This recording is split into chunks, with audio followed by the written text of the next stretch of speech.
Terima kasih Anda masih menyaksikan Metro Siang pemirsa. Saat ini saya seolah sedang berada di ibu kota negara Nusantara di titik nol atau yang kita sebut juga sebagai IKN Nusantara yang merupakan mega proyek pemerintah untuk memindahkan ibu kota dari Jakarta ke kawasan Penajam Pasir Utara di Kalimantan Timur. Mega proyek ini akan berjalan di bawah undang-undang dengan nilai yang fantastis lebih dari 400 triliun rupiah. Lalu bagaimana dengan nasib IKN Nusantara kini dan di masa depan? Kita akan ulas selengkapnya dalam segmen ini. Dan pemirsa, kita akan simak lagi alasan mengapa pemerintah ini berambisi untuk memindahkan posisi ibu kota dari Pulau Jawa ke Pulau Kalimantan. Yang pertama merupakan pertimbangan pembangunan, di mana pembangunan saat ini cenderung lebih maju di Pulau Jawa saja, sementara pulau-pulau lainnya dinilai tidak maju seperti di Pulau Jawa. Kemudian juga pemindahan ibu kota disebut juga bisa memberikan pergerakan ekonomi di masa depan yang lebih merata, bukan hanya di Jawa saja, sehingga nantinya ketimpangan di Pulau Jawa dan luar Pulau Jawa bisa diperkecil dan juga lebih merata.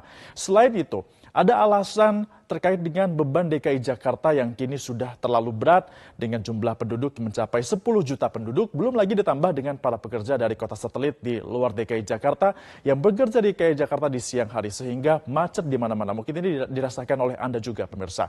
Dan juga yang terakhir, ini mengingat posisi ibu kota yang baru ini juga dinilai lebih strategis, sehingga diharapkan bisa lebih jauh dari bencana alam, baik banjir ataupun gempa bumi, tidak seperti Jakarta yang saat ini sedang diterpa banyak masalah, bahkan katanya juga mau tenggelam DKI Jakarta ini.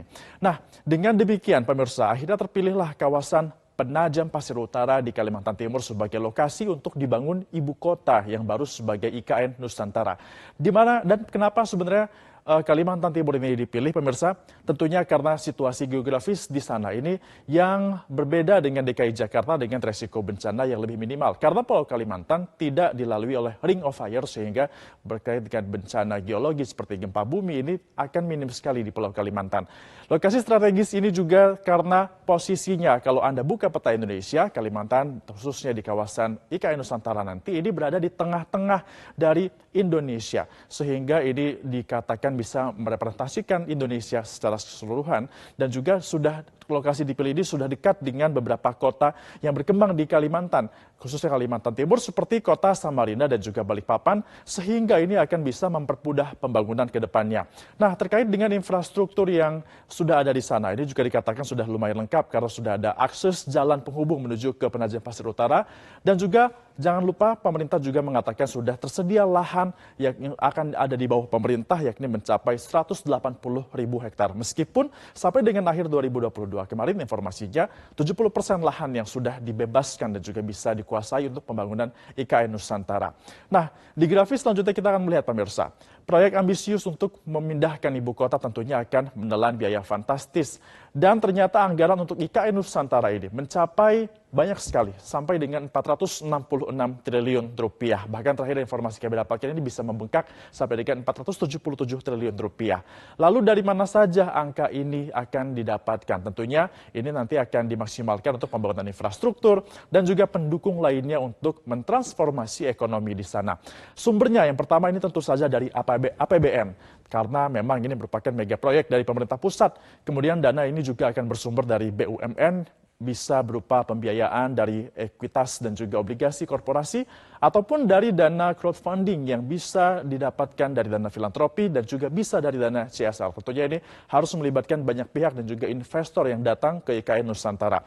Nah, meskipun ini juga disebut bisa membawa pembangunan Indonesia lebih merata dan juga meningkatkan perekonomian bangsa, namun tetap saja akan ada pro dan kontra di dalam pembangunan IKN Nusantara. Kita simak dulu, ada beberapa pro. Ini pro-nya tadi juga kita sudah ulas, ada pemerataan ekonomi bisa terjadi, bisa juga ini membuka peluang niaga yang baru di Kalimantan dan juga lebih menyeluruh ke Indonesia, mengatasi ketimpangan sumber daya manusia yang selama ini dikatakan hanya maju ke sebagian besar di Pulau Jawa saja, dan juga pemerataan populasi karena Pulau Jawa menjadi pulau terpadat di Indonesia dengan jumlah penduduk tertinggi di Indonesia, apalagi di DKI Jakarta.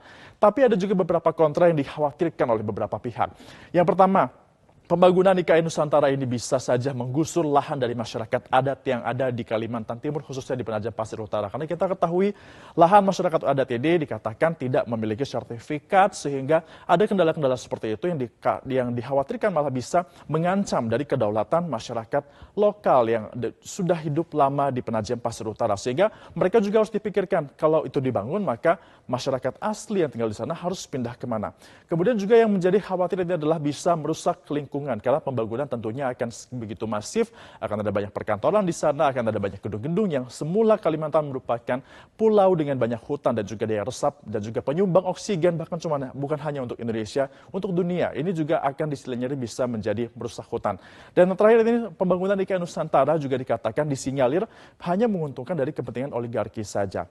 Nah, lalu dari sisi politik kita akan lihat pastinya mega proyek IKN Nusantara ini juga diharapkan oleh pemimpin saat ini, yakni Presiden Joko Widodo, agar bisa dilanjutkan oleh pemimpin setelahnya. Nah, pihak istana saat disinggung soal cawe-cawe Jokowi yang mengurusi Capres di 2024 mendatang mengaitkannya dengan pembangunan IKN Nusantara. Deputi Bidang Protokol Pers dan Media Setpres RI Bay Triadi ini mengungkapkan bahwa Presiden ingin pemimpin nasional ke depan dapat mengawal dan melanjutkan kebijakan-kebijakan strategis seperti pembangunan IKN. Ini merupakan salah satu pernyataan yang dikeluarkan langsung oleh istana. Dan dari pernyataan ini, apakah berarti bahwa Presiden akan lebih tenang jika Presiden selanjutnya berasal dari lingkup dirinya yang sekarang ini?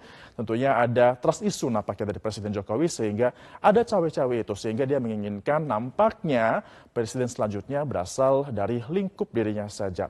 Dan tentunya pemirsa, siapapun pemimpinnya, mega proyek pembangunan IKN Nusantara haruslah berlandaskan keadilan untuk seluruh rakyat Indonesia. Bukan hanya untuk menguntungkan segelintir nama saja atau untuk ajang cari nama. Dan sudah menjadi kewajiban bagi kita, tiap warga negara Indonesia, untuk memantau pembangunan IKN Nusantara demi kemajuan bangsa. Demikian pemaparan saya terkait IKN Nusantara kali ini. Metro Siang saya kembalikan ke rekan Maria Lizia. Maria, silakan.